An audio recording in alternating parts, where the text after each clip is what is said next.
Hello students, आज हम आप लोगों को ट्रांसपोर्ट इन प्लांट्स के बारे में बताते हैं।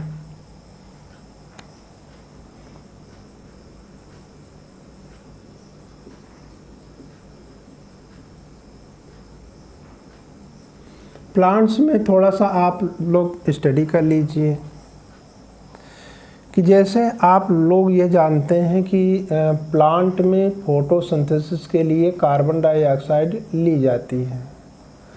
तो कार्बन डाइऑक्साइड प्लांट में ली जाती है, प्लांट के लीफ की हर सेल को मिलने की, तो इसका मतलब कार्बन डाइऑक्साइड का ट्रांसपोर्ट होगा, क्योंकि कार्बन डाइऑक्साइड एयर से लीफ की सेल तक पहुंचना है। ठीक है। और दूसरा, जब जानते हैं प्लांट में फोटोसिंथेसिस होता है, तो फोटोसिंथेसिस से फूड का फॉर्मेशन होता है। फोटोसिंथेसिस में जो के दौरान जो फूड बनता है उसी में एनर्जी स्टोर होती है, और वो एनर्जी प्लांट के हर सेल को चाहिए। वह बनता तो है लीफ में, लेकिन उसकी रिक्वायरमेंट रूट तक की हर सेल को है। ठीक है। तो इसका मतलब प्लांट के लीफ में जो फूड मटेरियल बना है वो उसका ट्रांसपोर्ट स्टेम तक होना चाहिए, स्टेम से रूट तक होना चाहिए। ठीक है। तो यहाँ पर भी ट्रांसपोर्ट की ज़रूरत होती है। ठीक है। अब प्लांट को बहुत से मटेरियल का जानते हैं। प्लांट में ग्रोथ के लिए, रिपेयरमेंट के लिए और तमाम प्रकार के और यूज़फुल मटेरियल बनाने के लिए उनको तमाम रॉ मटेरियल की आवश्यकता होती है। तो प्लांट को रॉ मटेरियल मेनली सॉइल से मिलता है, इसीलिए कहा जाता है soil is nearest and richest source of raw material. ठीक है। तो इसको हम लोग लिख लेते हैं। फॉर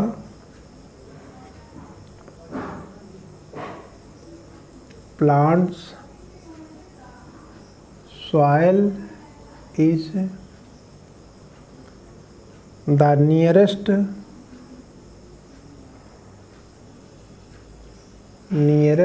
एंड रिचेस्ट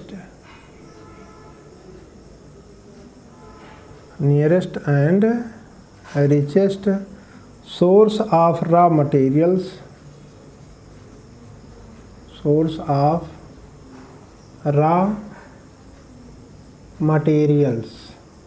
like जैसे nitrogen, phosphorus and other minerals. Nitrogen, phosphorus and other minerals ये होते हैं। आप जानते हैं यह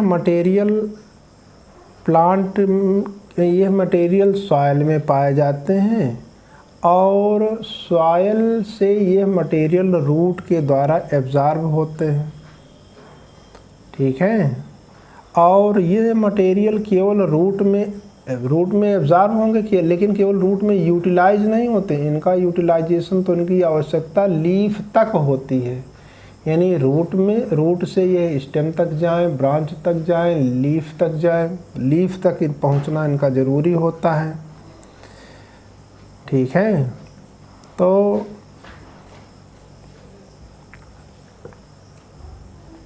आप लिख सकते हैं the absorption of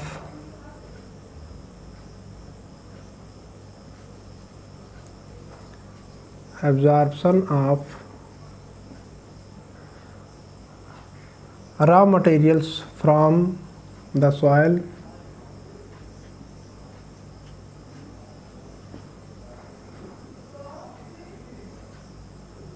from the soil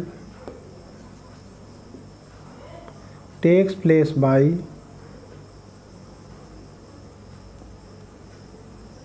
the roots के द्वारा इनका एब्जॉर्प्शन होता है। अगर मान लीजिए देखो रूट और लीफ के बीच में डिस्टेंस बहुत कम है, कहाँ यानी प्लांट छोटा है, रूट और लीफ, प्लांट के रूट और प्लांट के लीफ में डिस्टेंस बहुत कम है, तो ये मटेरियल, ये रॉ मटेरियल डिफ्यूजन के द्वारा प्लांट के हर पार्ट तक आसानी से जा सकते हैं। ठीक है, ये मटेरियल भी जा सकते हैं। और जो लीफ में फूड बना है, लीफ में जो फूड बना है उसको हम लोग एनसीईआरटी में एनर्जी कहा गया है। ठीक है, तो एनर्जी का जो ट्रांसपोर्ट होता है वो लीफ से रूट तक होता है और मटेरियल का ट्रांसपोर्ट रूट से लीफ तक होता है। फिर से सुन लीजिए, एनर्जी का ट्रांसपोर्ट या फूड का ट्रांसपोर्ट लीफ से रूट तक, और जो एब्जॉर्ब मटेरियल होते हैं उनका ट्रांसपोर्ट रूट से लीफ तक होता है। अगर मान लीजिए रूट और लीफ के बीच डिस्टेंस कम है तो ये ट्रांसपोर्ट यानी एनर्जी का ट्रांसपोर्ट, एब्जॉर्ब मटेरियल का ट्रांसपोर्ट, ये सिंपल डिफ्यूजन के मेथड के द्वारा हो जाता है। ठीक है, इसको लिख सकते हैं कि इफ द डिस्टेंस बिटवीन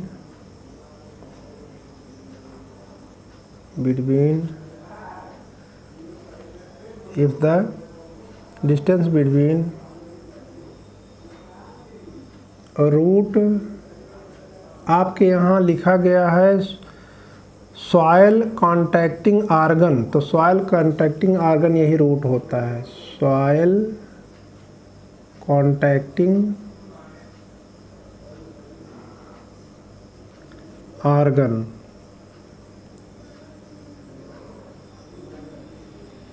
ठीक है, soil contacting organs and chlorophyll containing organ and leaves हम पहले लिख रहे हैं, यानी क्लोरोफिल कंटेनिंग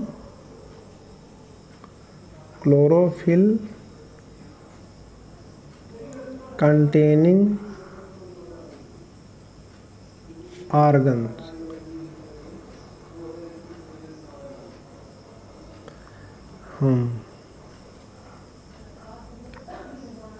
आर स्मॉल। अगर यह डिस्टेंस कम है तब energy and raw material can easily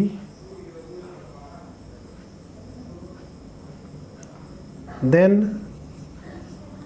energy, यहाँ एनर्जी का मतलब फूड है, एनर्जी एंड रॉ मटेरियल्स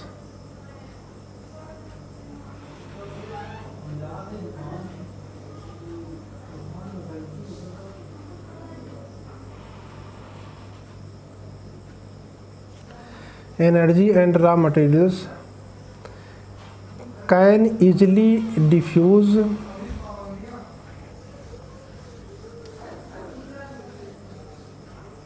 या is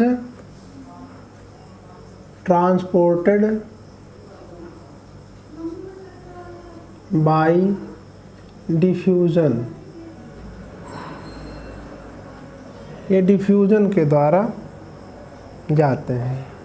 लेकिन अगर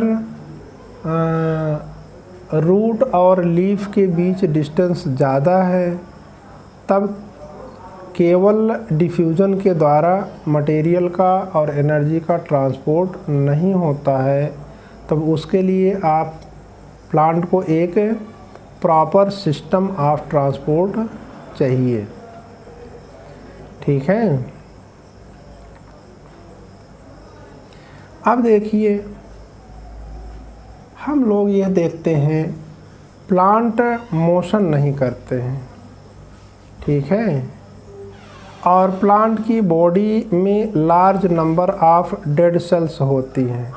प्लांट में जो टिश्यू पाई जाती हैं उनकी सेल्स मोस्टली डेड होती हैं, इसलिए प्लांट के पार्ट्स को एनर्जी की आवश्यकता बहुत कम होती है, ठीक है।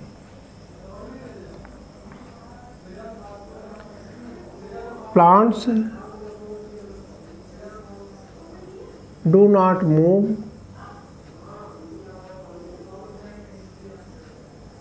प्लांट्स मूव नहीं करते हैं, ठीक है। And plant bodies have, plant body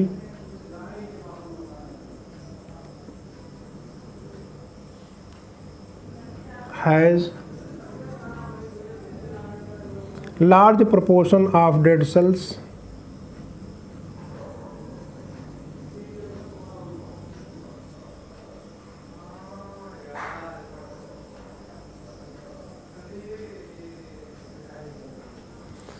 large proportion of dead cells.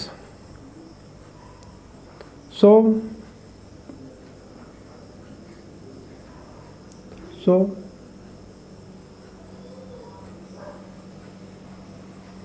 the plants need, so plants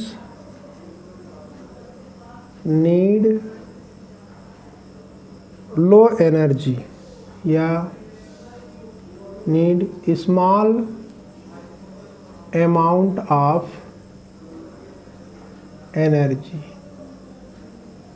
इनको एनर्जी की आवश्यकता बहुत कम होती है और इनमें स्लो ट्रांसपोर्ट होता है,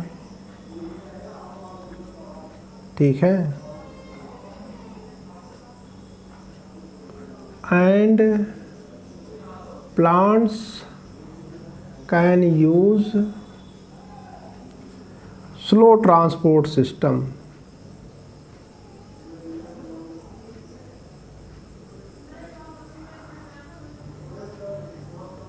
देखिए अगर एनर्जी की आवश्यकता ज़्यादा होती तो ऐसा ट्रांसपोर्ट सिस्टम की आवश्यकता होती जिसमें ज़्यादा फास्टली मटेरियल का ट्रांसपोर्ट होता है, लेकिन इनकी प्लांट बॉडीज़ ऐसी बनी होती है इसमें डेड सेल्स, इनको ज़्यादा एनर्जी की आवश्यकता होती नहीं है, तो इसमें जो ट्रांसपोर्ट का सिस्टम होता है वो ऐसा बनाए जिसमें स्लो ट्रांसपोर्ट सिस्टम, यानी जिसमें मटेरियल धीरे धीरे ट्रांसपोर्ट होते हैं, वो भी इसमें काम कर जाता है, ठीक है। अब प्लांट में कहाँ से कहाँ तक किसका ट्रांसपोर्ट होता है वो देख लीजिए। Plant transport system, energy stored energy in leaves, leaves में प्रेजेंट स्टोर्ड एनर्जी यानी स्टोर्ड फूड को रूट तक या अदर पार्ट ऑफ प्लांट तक पहुंचाता है, और रॉ मटेरियल रूट से प्लांट के अदर पार्ट या लीफ तक जाता है, यानी plant transport system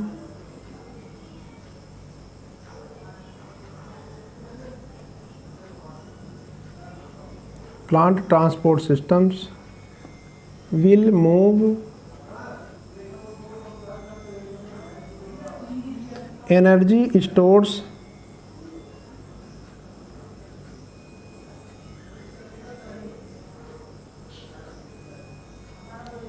from leaves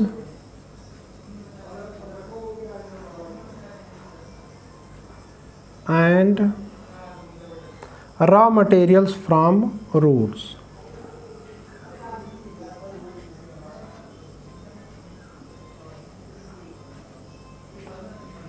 From roots. ये होता है। ये है दोनों अलग अलग इंडिपेंडेंट कंडक्टिंग ट्यूब के द्वारा होते हैं।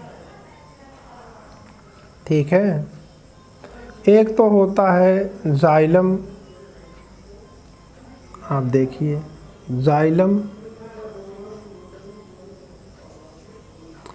Xylem moves water and minerals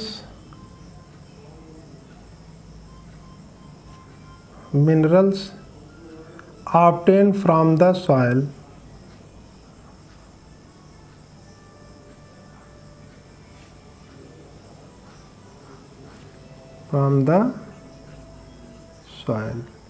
soil से ऑब्टेन वाटर और मिनरल का ट्रांसपोर्ट रूट जाइलम के द्वारा होता है,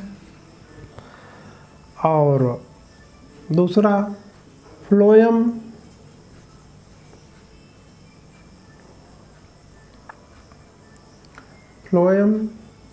transport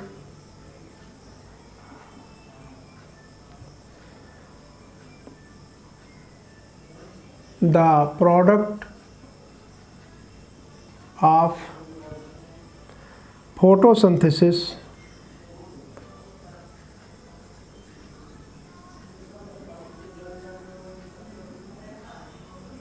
from leaves to other parts of body के other parts of plant body.